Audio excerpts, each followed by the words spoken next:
Good afternoon, everyone, and welcome to the Writers' Circle with crime writers Brenda Chapman and Mike Martin. Today's event is co-hosted by the Public Library.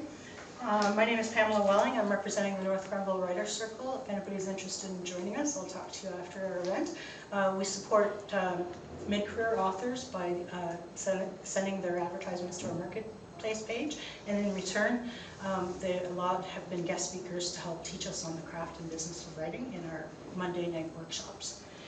So the format for today includes author readings, an interview and open discussion, followed by book offerings and signings. On behalf of the Circle and the authors appearing with us today, I extend a special thanks to the North Grenville Public Library, as always, for supporting us aspiring authors and our published authors. I'd also like to thank my IT support today, my assistant, Bobby Neville. Thank you, Bobby. A big welcome to everybody joining us today. We'll start with a short introduction of our two crime fiction writers. Brenda Chapman has authored over 20 novels and novellas, including the Stone Child and Rolu police procedural series, set mainly in Kingston. Closing Time is the 7th and final book in the series. Her Anna Sweet mystery series were written to support adult literacy or for those looking for a short read. For middle grade readers, she created the Jennifer Bannon mysteries. One Last Scene, released in 2023, is the second of her new Hunter and Tate mystery series.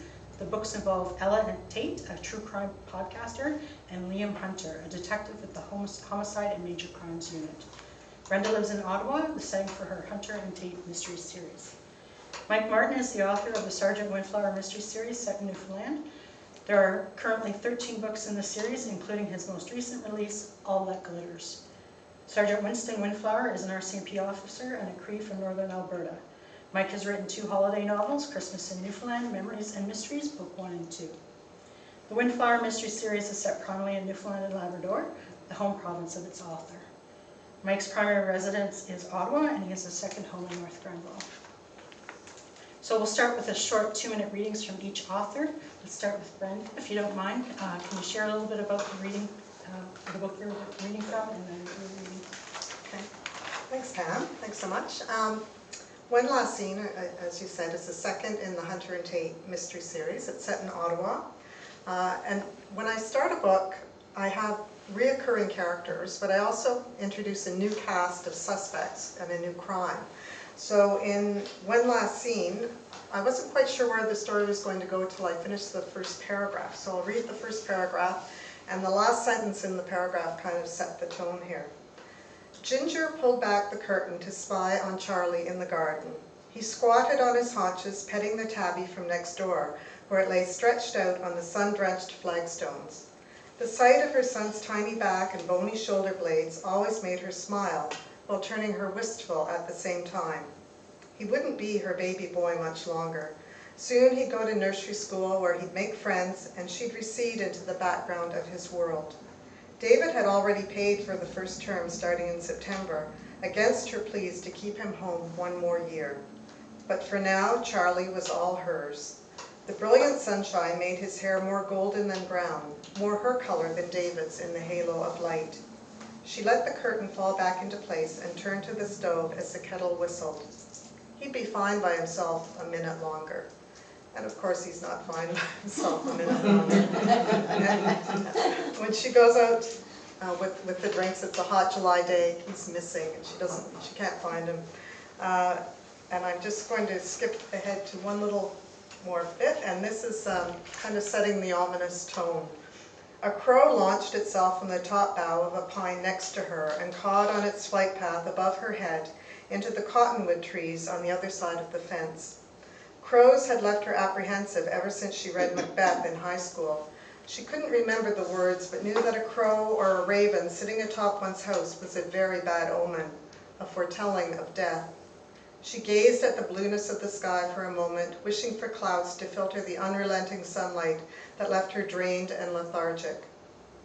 Her eyes dropped and she scanned both sides of the yard again, and more methodically now as she checked behind every bush and tree, calling Charlie's name at increasingly louder volumes and shorter intervals. She reached the deck and hurried up the steps. Charlie liked to play hide-and-seek, but he'd never lasted this long before jumping out giggling into her arms. She had no idea how he'd have slipped past her into the house, but she entered by the sliding glass door and went through each room regardless, returning breathless to the backyard 5 minutes later. The worry had burgeoned into a nauseous panic. Thank you, Brenda. Now we'll hear from Mike.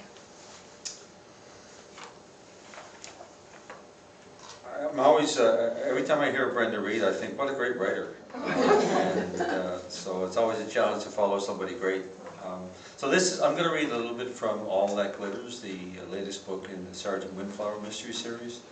And I think it probably gives you a flavor of the Windflower books, which are set in Grand Bank, which is a small community in Newfoundland.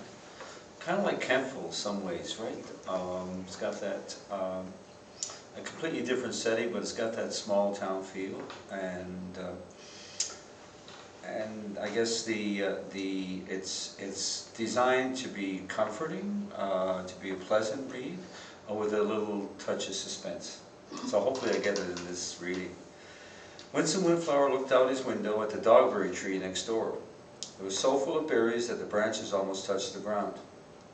According to local folklore, many berries meant a miserable and hard winter ahead. Windflower wasn't that sure. Late August in Grand Bank, Newfoundland, on the eastern tip of Canada, was nearly perfect.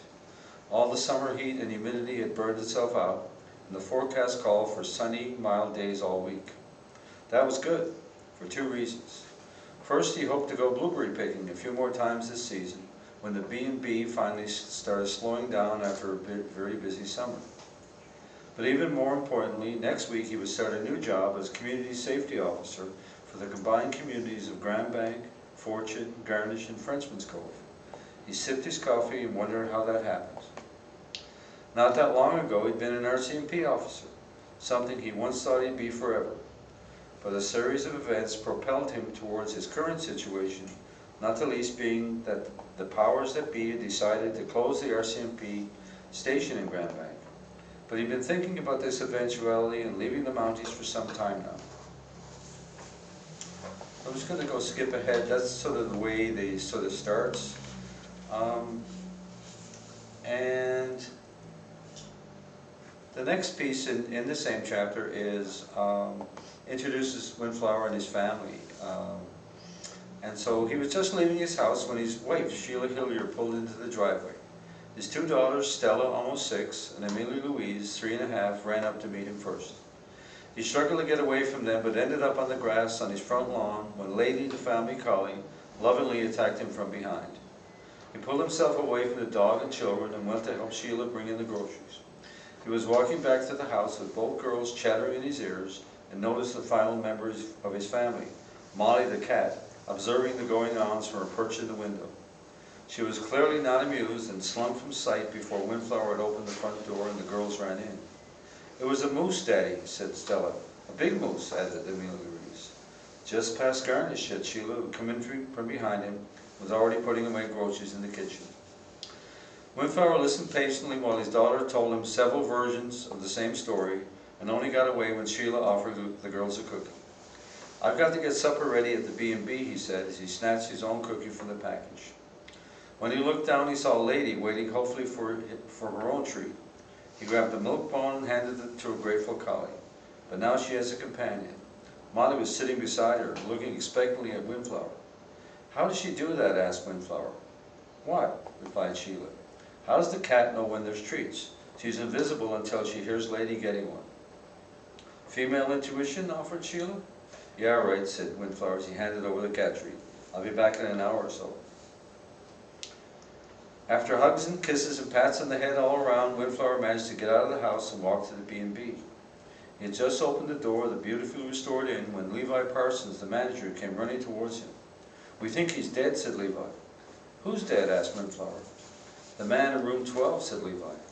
"Beulah tried to get in to make up his room, but the door's locked and bolted from the inside, and there's not a sound."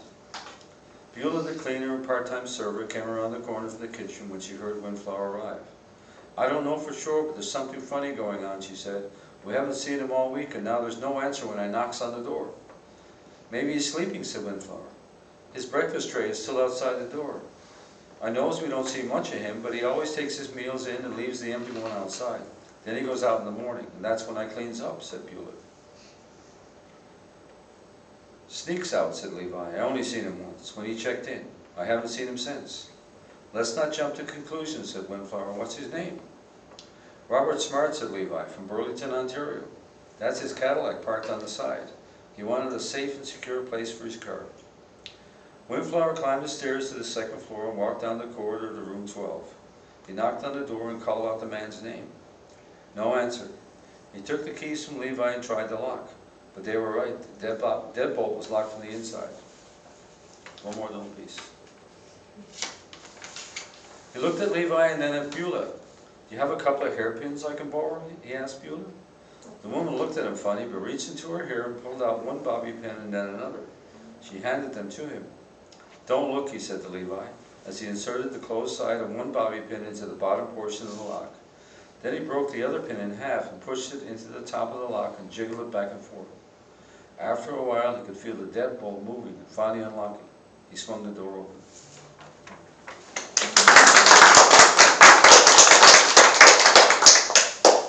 So the North Grenville Writers Circle enjoys learning from our friends and mid-career authors. As such, many of today's questions will be about the craft and business of writing. I'd like to start with the setting of your books, and so I'll start with Brenda. When Last Seen is set in Ottawa, involving the missing person cases of a university student and a 3-year-old boy. What are a few specific locations in your books? How did you choose them? And what places are you considering for future books, whether in the current or a future series? Good question. So Ella Tate is my true crime reporter. She's become a true crime podcaster because she got laid off by the paper. And she lives in the Glebe, which is an area of Ottawa near the canal, and it's where I lived before I met my husband, and she's actually in the same apartment. It was a 3-story house at 3rd and Percy, and the top floor was just like kind of the gables in the attic. It was very small, and that's why I plunked her. I have other areas around Ottawa, so I go downtown into the market. I live in the West End now, so a crime in Blind Date happens behind the Civic Hospital in the West End of Ottawa. So all those neighborhoods. I also, in Blind Date, the first book in this series, went to Almont. I wanted a small town outside of Ottawa to have something going on. So I picked Almont. Not Grenville yet. The book I'm working on now, the 3rd in the series, I'm setting a lot of it in Ashton Corners. So I might get to Grenville yet. But I pick places where I've been, quite honestly. I look at Google Earth, and that helps me choose a location. In When Last Seen, that scene where Ginger lives, it's a place called Loch Isle Road, and I remembered visiting friends in Crystal Beach, which is was the west end of Ottawa. And I thought Loch Isle Road when I picked it, because I wanted houses that backed onto the Ottawa River. I thought that it was in Crystal Beach, but I found out it was actually Rocky Point. And I found out because I was with my curling team on a Wednesday evening and mentioned, oh, I'm doing this new book, and I picked Loch Isle Road. And the second on our team said, what end of Loch Isle Road? Because I live on Loch Isle Road. And it actually is the opposite end. But he and his wife had my husband and I out for lunch one day, and we toured the whole neighborhood and walked along the beach. So that gave me a real flavor for that neighborhood. I find, I'm sure you do, Mike, if you actually go to a place or know it intimately, it gives it better flavor to the book. So I try to do that when I can. Terrific. How about you, Mike? Well, I never realized so many places to kill people in Ottawa, but I also look for familiar.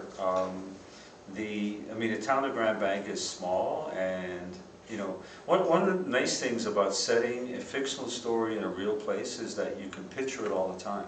You always have that picture of where this is and where that is, and obviously it's not to scale, and things are bigger, and the RCMP detachment in Grand Bank has one person, which they did close, by the way. But of course, you can't just have one character as a police officer. You have to have a team. So we added a couple of people to that, and so a little bit of elaboration on the locations, but there's a comfort in the familiarity. Somebody contacted me recently and said, if I go to Grand Bank, will I see any of these scenes from the Windflower books? And I said, absolutely, right? If you walk into the main street, you'll see the Sharon's Nook and Tea Room, which is the model for the Mug Up Cafe in the books. And across the street is the B&B, where Windflower and Sheila bought and restored. And you know, other locations around the Grand Bank area I use in the books that be very familiar to anybody who lives there or anybody who visits there. So it's kind of fun to do that. And the only challenge with setting the books in one area is you got to find enough people to kill. and you can't kill too many locals, It's like right? yeah, Exactly. So almost always it's a visitor or somebody come from away, which is a great sort of Newfoundland way of describing everybody who isn't a Newfoundlander, or somebody really bad in the community, right? But you only get to kill those people once, right? So you always got to be thinking of other people. Mike, do you make up places within the real setting? I do, and I wonder if you do as well. I tend not to, because there's just so many nice places to sort of, I get to imagine them and be there again. And we go down to Newfoundland and Grand Bank, spend 3 or 4 weeks a year down there. And so I don't do that, but maybe I should think about that. The reason I ask is that I visited a book club and I invented a little coffee shop in this series where Ella meets up with Hunter, the cop, and they were going to go look for it. And I said, I made it up. It's not really there. So. One of the local authors, Jen Gilroy, has books that are taking place in the States, but she uses an ice cream place in Marrickville for one of her locations. Kind of fun, I guess. So, Mike, we've already talked about starting Windflower being stationed in Newfoundland, but he's also from Alberta. So how much research did you have to do, and do you go back to Newfoundland very often to just refamiliarize yourself with certain places? Well, like I said, we spend a month a year roughly in Newfoundland, most of it in Grand Bank, a little bit of time in St. John's, and this year we're hoping to get back to Grosse Morne, to the national park there, which is absolutely gorgeous, and it is one of the wonders of the world. If you ever want to go visit a place, it's a great place to go. Has anybody here been? It's on my bucket. Yeah, it's on my bucket list. I haven't gone yet. Absolutely fabulous, and so the last couple of years we haven't been able to get there, so we spend a couple of days there and then go down to Grand Bank. In terms of research for the location, I mean, Windflower is a Cree from northern Alberta, and so his community is a fictitious community called Pink Lake, but it's in the territory of the Woodland Cree, and there are lots of reserves and territories and First Nations in that community, mostly Woodland Cree, and so I had to look that up, all that stuff. But you know, the interesting thing, people ask me, why is Windflower a Cree? I mean, you could ask me, why is Windflower an RCMP officer? He just sort of came that way, right? I didn't make him anything. Why did you make him a Cree? People say, I didn't make him anything. I'm not Indigenous. He came as a character from the great creative ether, and you know, I wanted a police officer, so I made him an RCMP. I'll take credit for that. But he came as a Cree. But the research is fairly easy to do now. I mean, Mr. Google will tell you almost anything you need to know of a little piece. You have to check it to make sure it's correct, but you know, the research is fairly easy to do.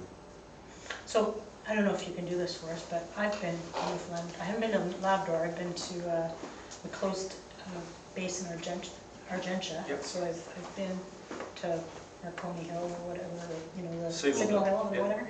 So can you help us visualize, if you were trying to get somebody to go to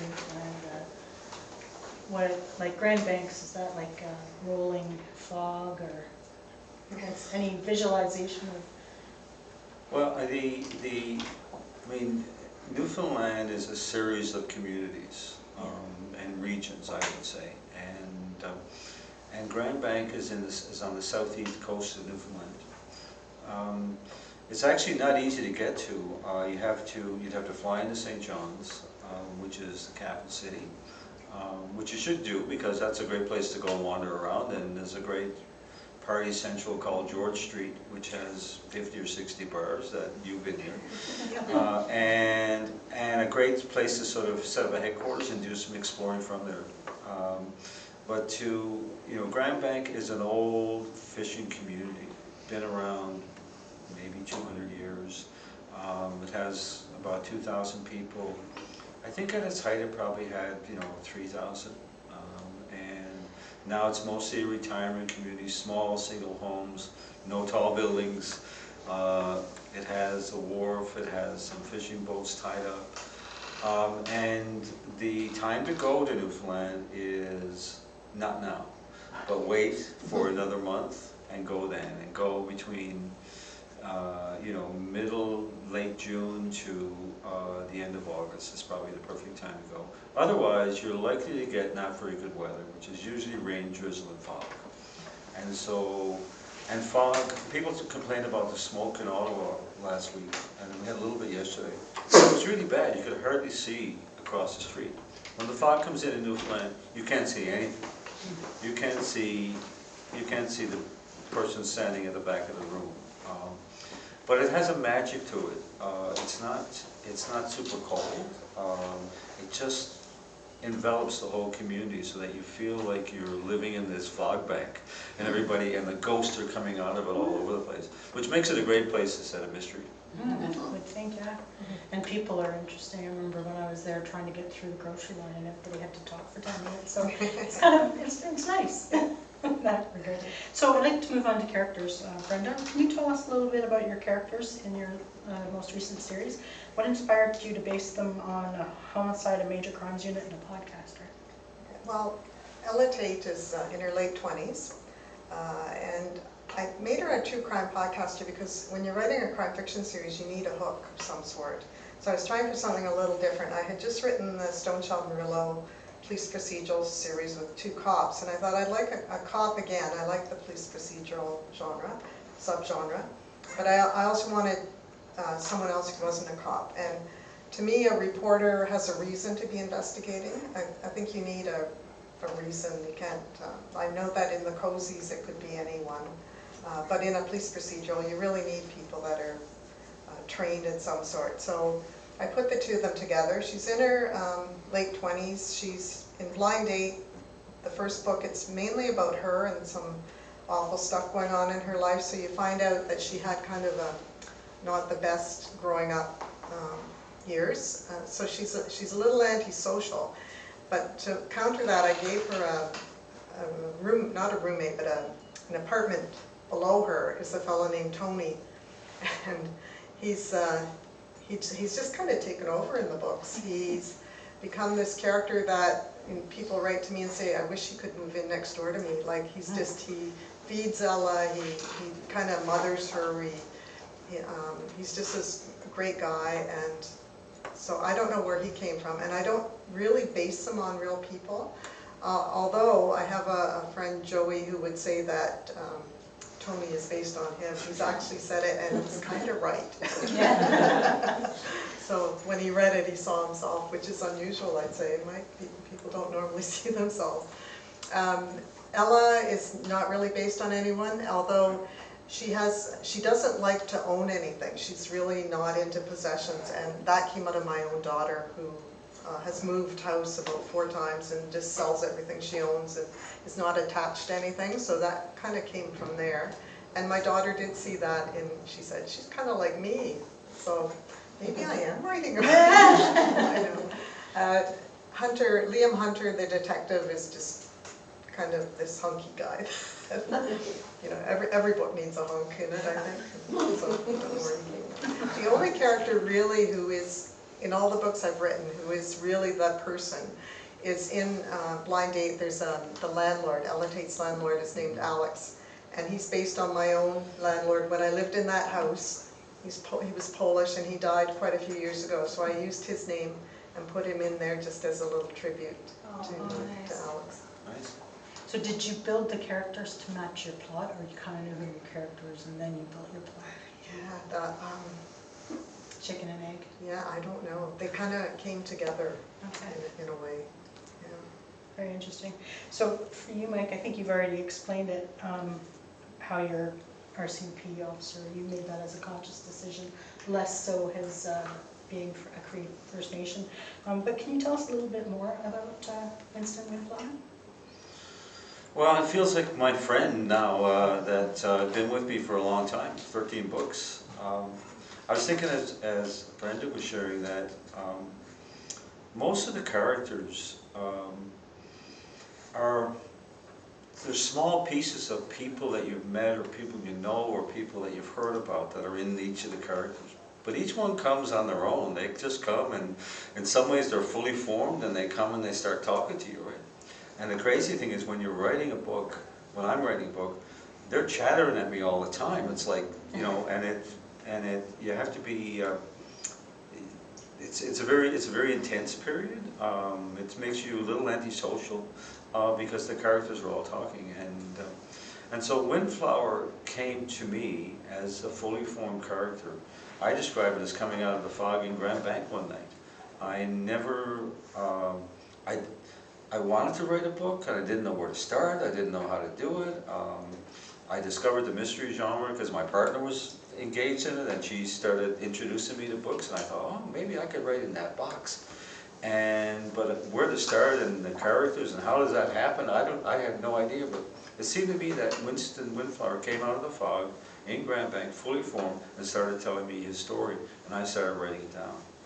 And then all the other characters came along, and I think for me, one of the interesting things is, probably not going to answer your question, but the interesting thing about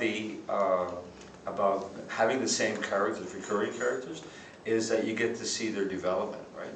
And that I didn't plan on any of this happening. Like, Windflower got married, and he's got kids, and like, when I started off, I had no idea this is all going to happen, right? And I am a seat of the pants writer, so that I don't know when I start the book what's going to happen next, right? And I would say the only characters that are difficult or challenging a bit are the bad guys, because I don't know the bad guys, right?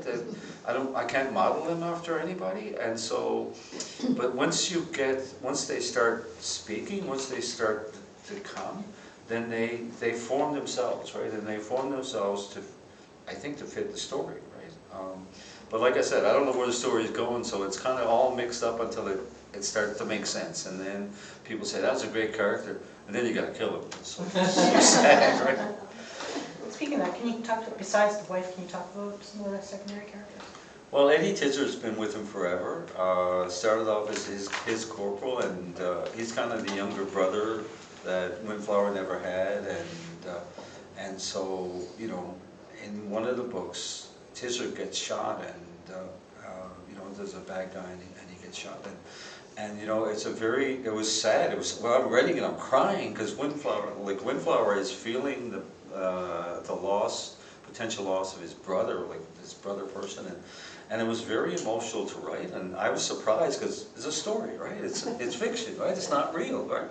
But as I'm writing it, I could feel that, right?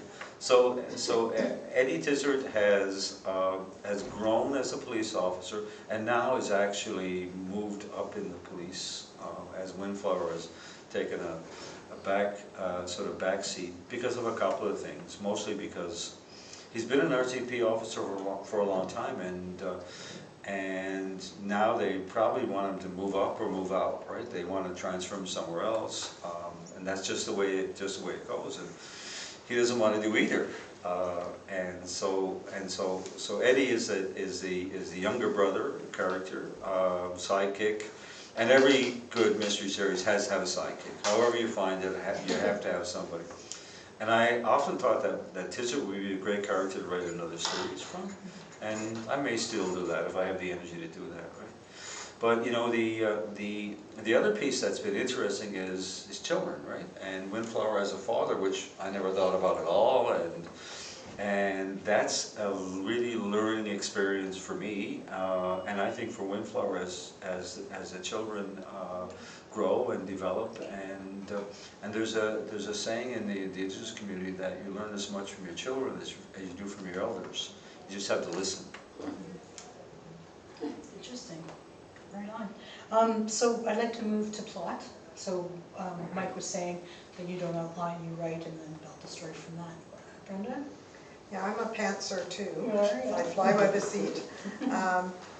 I normally, when I start a book, I know the crime and who did it and the motivation, and that's about it. And then I just start writing and the characters come. What's great about a series when you have those main characters that you can keep developing, they're already there, and then it's the cast of suspects and with the new crime with each book. But yeah, I don't plot much. I think about it a lot. I'll write a chapter and then think about where I'm going with the next one. But sometimes when you sit down to write, it's completely different than what you thought was going to happen. I do take notes now. I try to make chapter notes of what went on and the timeline, and that really helps with the editing. Because when you fly by the seat of your pants, there's a lot of editing goes into them. Is it easier now that you've written so many books, or? No. No? It would be, but every book is a challenge. Yeah. And you think, is this working? Yeah, no, it's always... It's interesting, I never used to take notes, but now I do, because if I don't take notes, then I question whether I'm right or not, whether or not anybody else will know. And maybe that's just getting older, maybe that's, you know... Forgetful.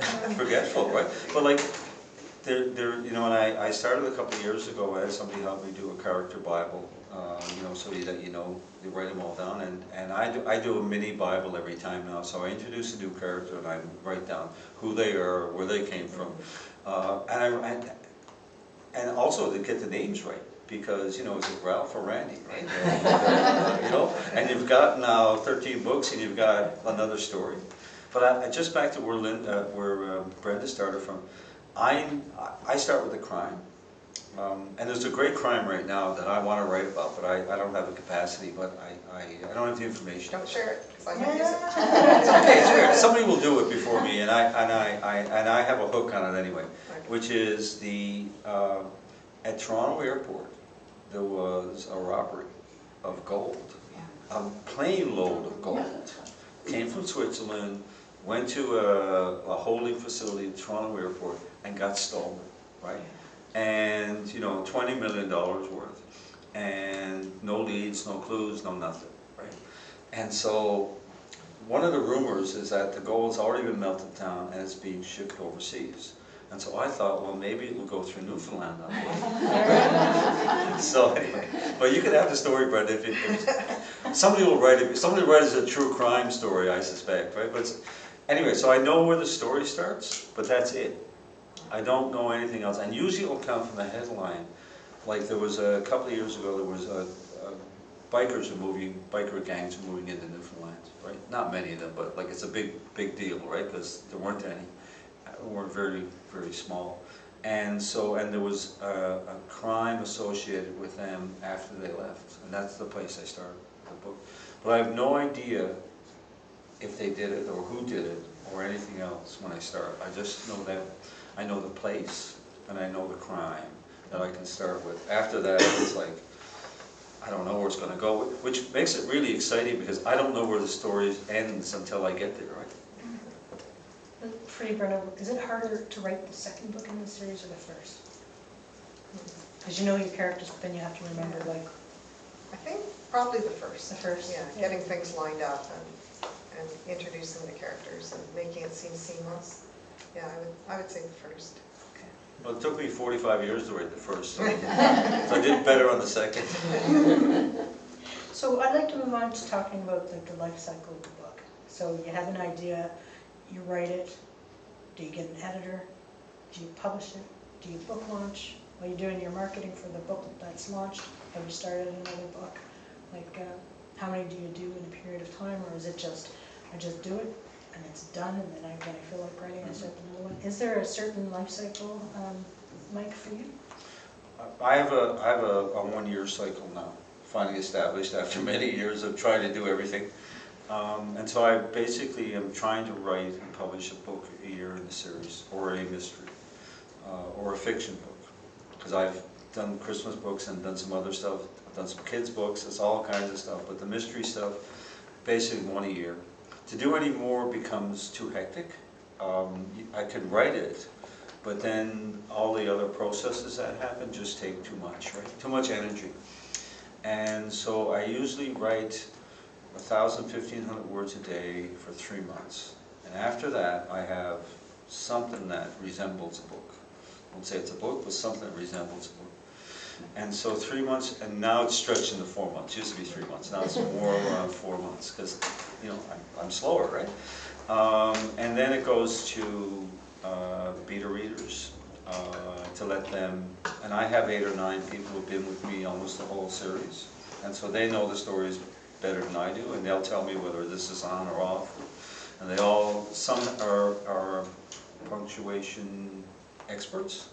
I'll use that term lightly, and others are more in the plot side other than the character side, and they all sort of bring those pieces back. And that process takes another month or 2 months, and then it will go to editing. And then the editing takes whatever the editing takes. I think we're using the same guy now. I think we're using Alistair Thompson. Yeah. And Alistair's very good and competent and fast, and so usually a month or so turn around that, month, 6 weeks. And so that's 6 months. And then it goes over to the publishing side, and they do what they do over there. Usually it takes them another 3 months to get organized. And then the book comes out, hooray! And then we do promo for 3 months on that book. And at the end of that, I'll start writing. Okay. Brenda, how about... Yeah, I'm a lot the same, although that first draft for me takes about 8 months. I'm very slow. The editing takes a long time. All of my books were with publishers except the last 2, which I'm trying my hand at self-publishing, which is great in some ways. I get more control. I get to keep all my rights and all of that, but it is a lot more work, and a lot more work with the marketing and all of that. But it's fun too. But yeah, I take about 8 months to write a book. When I was doing the Stone Child Rouleau series, I was also writing a series of the adult novellas. So I had to do one of each within the year. So I was, and I was working full time, I think, for part of that. But managed to get all that done. I don't know why it's taking me so long now that I'm retired from the government. I think that's maybe part of it. Yeah, maybe. But yeah, pretty much the same. And a professional editor is a must, no matter if you're self-publishing or with a publisher. Alistair Thompson was actually the first editor I ever had at Rendezvous Crime, so it's kind of nice to keep up with him. He's freelancing now. I have a professional designer do the covers, the same one who did my Dundurn covers. So yeah, it's. I do tend to start the next book almost right away. So I'm in the middle of it when this one came out. Well, it's withdrawal, right? I mean, that's what it is. It's you're writing, and it's so intense that you want to do something else. So I often will do that too. I'll start it, but I only have like half a chapter. But in my mind, I've started the next book, right? Yeah. And I think I'll take a big break, but I never do. I just go back at it. Do you think sometimes by doing nothing, you sit with it, it helps develop? I think it does. Maybe? Yeah, it's always churning away. Yeah. I don't write at all in Newfoundland. Like I write some poetry, I write, you know, whatever I'm gonna write, but I don't write any of the mystery series. I just leave it, like, somebody should let the field stay fallow for a while and see what happens. And so stuff comes all the time when I'm there, right in Newfoundland, because I'm in Grand Bank, and it's like, that'd be a great story. And Do you make notes? I don't. I try not to even make notes. I just try to remember like that what that was, right? And if it's good enough, it comes back, right? That's what I figure about it. But that period of not writing and being in the scene, that really helps with the generating of ideas. When I come back, I'm full of it, right? It's like, oh. Plus you're recharged, I guess, maybe. Yeah, and I find I'll start out quite slowly when I'm writing. But as I get toward the middle end, it just picks up speed, and I can spend 8 hours a day at it if I'm really involved. Some writers say that they get stuck on the middle. Do you find that? The middle is tough. Yeah. Yeah, you got to keep things going. You've got to keep, and every chapter has to move the story forward. You can't get lazy. So I find, and you're juggling all kinds of little sub-stories, and yeah, the middle is tricky, I find. That's, if you're gonna get bogged down, that's normally where it will be. Well, somebody said the three hard parts of a book. Beginning, middle, and end. And yeah, you can get bogged down in the middle. I just find the flow happens when I'm ready, when I'm in that space, the flow comes. Doesn't mean I don't have to figure out some things, right? And sometimes you don't write for a week as you're trying to figure that out. And for me, that's a long time, right? I want to write because I want to keep the book moving.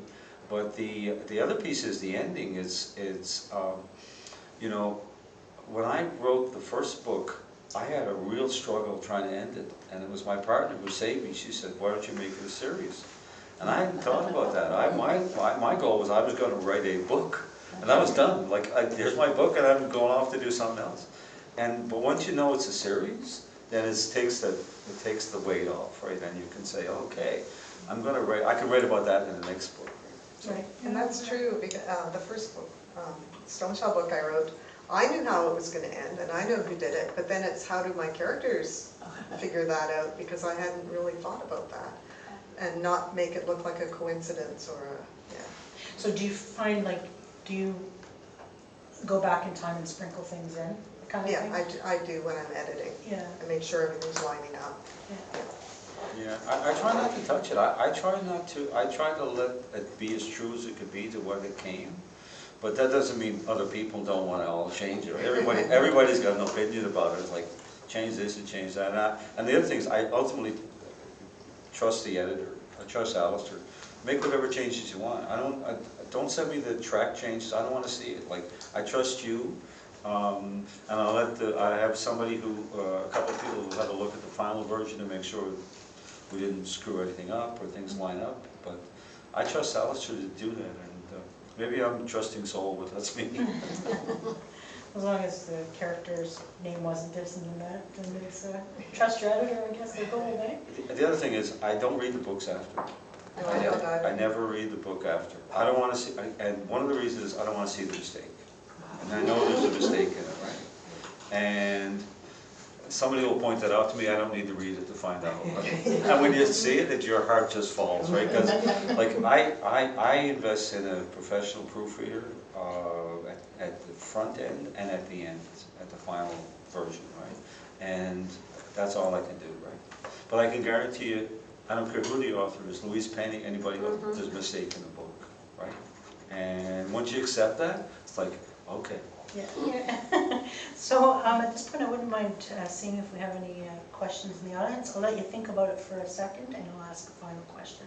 So when you write books, do you like start from the beginning and get to the end, or do you work on them, like skip chapters, work on that chapter, and then go back? What's yours, Brenda? I'm very linear. I start at the beginning to the end. Okay. And Mike? Yeah, I write it's almost freehand, the first set of writing. It's just like, whoa, get it all out. And I'll go back like after 5,000 words and say, what does that look like, right? And, you know, and then I'll go back at 10,000, and I'll go back at 20,000, and I'll just do that review and say, this is all there. But I do also trust the creative process, that if I'm in a good space and I'm connected to that, and I think it's magical, right? Like, the other thing is, I think anybody can do it. I don't think it's special, right? I think anybody can do it. Just get yourself in the right space and connect to the current, because I think the stories are already there. Like, I think all I'm doing is connected to it, and so when that happens, it's magic, and it just all sort of flows. You think having stamina and discipline is... Dedication, discipline are all mine, absolutely. But the creation, the creative, where would I come up with 1,000,000 words? I mean, I can only come up with about 50 today, right? So, like... Sergeant Windflower tells you, so you don't have to write. Well, exactly, but like, that's right. So something else is happening besides me thinking up all these things, right? I'm just saying it's a bigger piece that, you know, and you know, however you want to describe that. But I absolutely, if you want to write a book, sit down every day, do 1,500 words for 3 months. At the end, you'll have something that looks like a book.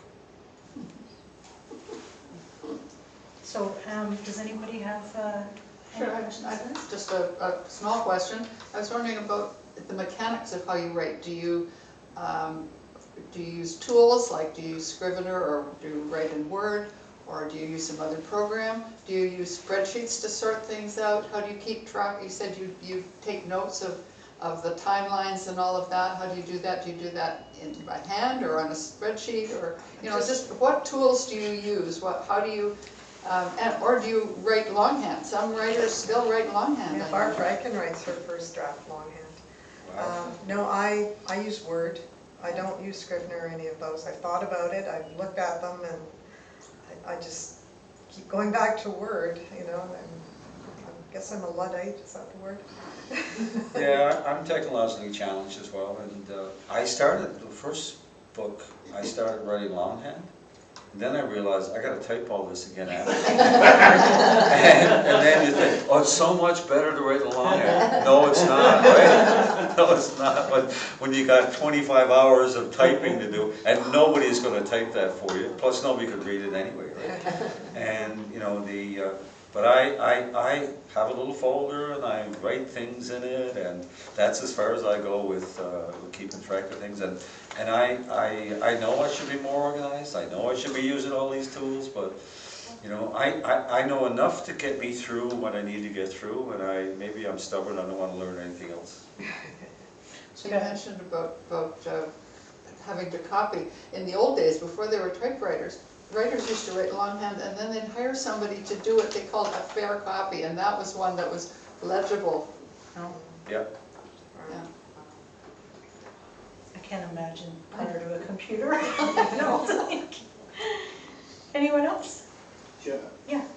What really took you from wanting to write formally a book, what took you from wanting to do it to actually doing it? Because there's probably a lot of people who think they would like to do it, but not so many people take the plunge. So was there something specific that got you to that place? Yeah, for me, I had always been interested in writing. I have an English degree and did creative writing at university, but I didn't think I could make a career of it or a job. So I went into Teachers College at Queen's and came up here and started teaching. And after I had my two daughters, I thought, I'd like to spend the second half of my career writing. So I got a job in the government as a writer-editor at the Pest Management Regulatory Agency. And that's what I thought, this isn't the kind of writing I thought I would be doing. So then I started writing at home, and I started with short stories. And I wrote, my first book was Running Scared. It was for middle grade. It was a mystery. And I wrote it for my daughters, who were 12 and 9 at the time, and just to see if I could do it. And then once that got accepted by a publisher, that just kept me going. I think it's really hard to get started. I think that every book event I've ever gone to, somebody has said, I've got a book, right, that I want to write. And I said, why don't you write it? And it's like, I don't know how. I don't know how to start. I don't have the time. And I do think time and space is important. You have to have the time and space and energy to do it, right? That and like, there's a reason why many people don't start writing fiction until later in life. That's just because life is too busy, right? Like, if you write like me, which is you have to get into the space to be able to write, to connect to the creative flow, then how are you going to do that with little kids running around all the time, or trying to build a house, or whatever you're doing in your life, build a career, right? And so, but there are times in your life when that opens, right? And like, I see people now coming and they're retired, and I'm saying, why don't you do it, right? Like, you have the time and space. I think there's fear. I think that people are afraid to share the inside with the outside. And, that's not easy. And fear of rejection, right? Like, one of the things that help, let me say this, people who are writers are already writing. You're already writing your poetry, you're writing little stories, you're writing notes, you're writing, at work you find ways to work. I mean, that's how it happened to me. I ended up writing at work, policy papers, media releases, speeches, ghost writing, whatever you wanted, I would do it, right? Because I had to write. If you're a writer, you have to write. And but about the rejection piece, I got over the rejection piece when I was a freelance writer. Because I never sent somebody a freelance piece and they took it right away, right? Never, ever, it never happens, right? I would send the same piece 20 times, and on the 20th time you get accepted, right? And so you learn that it's not about the writing, it's not even about the people on the other side. It's like, whatever, right? It's just writing, and if they don't want it, go to somebody else, right? And I think that's true of books. Like, Brenda writes a very different series than I do. Some people love Brenda's books would hate mine, right? Some people would like both books. You're not going to say someone hates mine. No, I'm going to say some people love both That's where books. that was going. Some people love both books, right? And you know, and they just love the genre, and they can read anything in the genre, right? But it's somewhat personal taste, right? But for me, I just wanted to write the book, right? I wanted to write it more than many other things in my life, and it got to the point where I had to do it. And I think at that point you just jump off and see if you're going to swim. So, quite a few of the fiction books I read seem to be almost exactly 400 pages long. Sometimes I think it would be a better book if it was 350 pages long. Do publishers or book companies require a minimum length to be a book? A normal mystery, like in a police procedural, they ask for about 90,000 words. I know that the cozies can be 50,000, so it depends on the book, but 90,000 is the sweet spot that they're after. So yeah, but I agree, sometimes the book looks padded, right, to get to that word. Particularly the pages 250 to 320. Yeah. I mean, I had the pleasure of talking to Ian Rankin one time, and you know, I was at a place where the publisher said to me, you know, we need to reduce the size of the book, because if it's at a certain level, it can't go first class postage anymore. It will go to the next level up, and it means you got to spend $4 more a book to mail it out, right? And it doesn't become cost effective, right? And I'm thinking, I don't care, right? You know, like, I don't want to change the book. And I'm talking to Ian Rankin, and it's like, I'd have to take out like 5,000 words of a book, right? Which is that 50 pages you're talking about. And he said every book could use to be 50 pages less, right? Because there's filler, right? I mean, we're telling stories. You could go through my books and you could cut out 90% of it and get to the 10% of the story.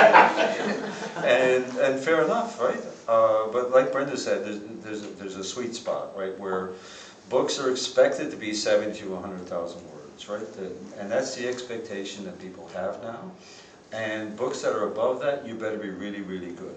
Like Elizabeth George can get away with it. You know, Tolstoy can get away with it. But like, if you're Tolstoy starting today, good luck. Because the marketplace and the publishers and the public industry, that's what they want. That's that sweet spot they want.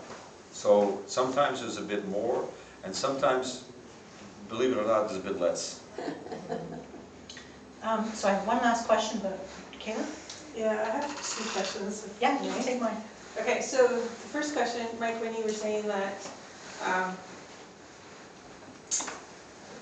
there was something about the grief or loss in the one character, I was kind of wondering if you're finding that writing is therapeutic for yourself, and if something was happening in your life, if somebody had passed away during that time that you were writing about that character, that I forget which one it was, sorry, specifically, but so is writing therapeutic for you, both? And then the second question, my son, he's a teenager, and he just asked me the other day, like, how do you keep your imagination?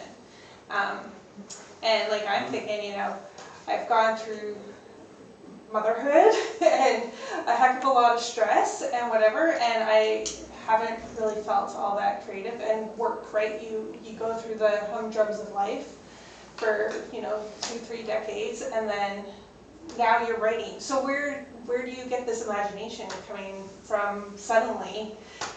Because it hasn't been around for, at least in my world, it hasn't been around for like the last 3 decades, so. Yeah, I think you just find something that creative that brings you joy, whether it's knitting or writing or whatever it is, that just kind of makes you feel good about yourself and that you're producing something. Doesn't have to be writing, I don't think, to be creative. It could be cooking, it could be baking, it could be just something.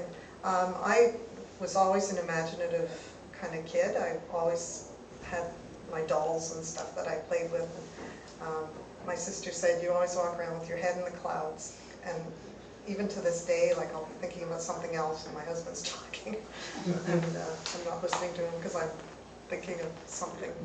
So I don't know, I think that, just back to your point around whether it's therapeutic or not, I think poetry is the place for grief. Let me just say that I can write poetry about grief. We had a loss in our family recently, and it helped to do that, right? I don't think that my fiction writing helps with my emotional life, although, because when I'm writing, I'm crazy. But, you know, I think I would be less of myself if I didn't write. Let me just say this, around COVID, writing saved my life. Writing and living out in North Grenville. We lived in the country just out past Oxford Station. And saved my life, right? Like, because at the beginning it's like, what happens, right? I mean, and just for me, just personally, right? And but being out in nature and being able to write, I wrote 2 books during COVID. And it was like, it was fabulous, right? And so it's therapeutic. I just want to say this about creativity, and Brenda touched on it, which is, I do believe the reason we're here is to create this big place. And however you do that, whether it's knitting or crocheting or gardening or writing or whatever it is, singing, whatever it is, that's why we're here. And I think that I feel better when I'm in that place, when I'm writing. I touch that creative flow, and I feel like I'm part of creation, right? And so in that, there's a great joy in that, right? And I think I'd be lost without it today. And I think I'm going to write forever, whether I publish books or mystery books or not. I think I'll write forever because I get that from it. Very good. Thank you both for a lot of good insight into your process and into your life as authors. Thank you everyone for coming today. This will end the formal portion. There'll be a piano outside starting in a couple of minutes, so but you can stick around, and if you have any questions to ask the authors one-on-one, please feel free. Thank you very much for showing tonight, and thank you to the North Grenville Public Library. Thank you. Thank you.